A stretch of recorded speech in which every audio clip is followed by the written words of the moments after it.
condensation কাকে বলে আগে বলেছিলাম gaseous form to liquid state very good তাহলে ওয়াটার ভেপার এটা কি এটা হচ্ছে কি বলো না এটা হচ্ছে গ্যাসিয়াস স্টেট এই গ্যাসিয়াস স্টেট কি যখন আমরা কন্ডেনসেশন করব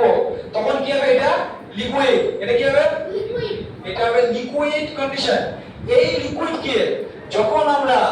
ফ্রিজিং কাকে বলে তরল থেকে কঠিন পদার্থে রূপান্তরিত করা কি করা তরল থেকে কঠিন পদার্থে রূপান্তরিত করা তাহলে ফ্রিজিং থেকে যখন আমরা ফ্রিজিং করব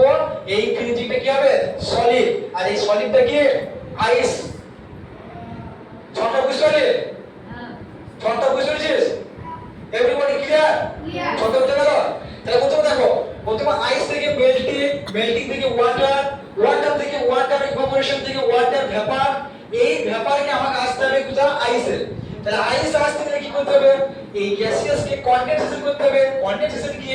যে গ্যাসিয়াস টু লিকুইড তাহলে এটা কন্ডেনসেশন মানে ঘনীভূত হওয়া ঠান্ডা করার পরে এটা কি হওয়া এই যখন কন্ডেনসেশন থেকে ফ্রিজিং করব অর্থাৎ তরল থেকে কঠিনে ইটস লিকুইড টার্ন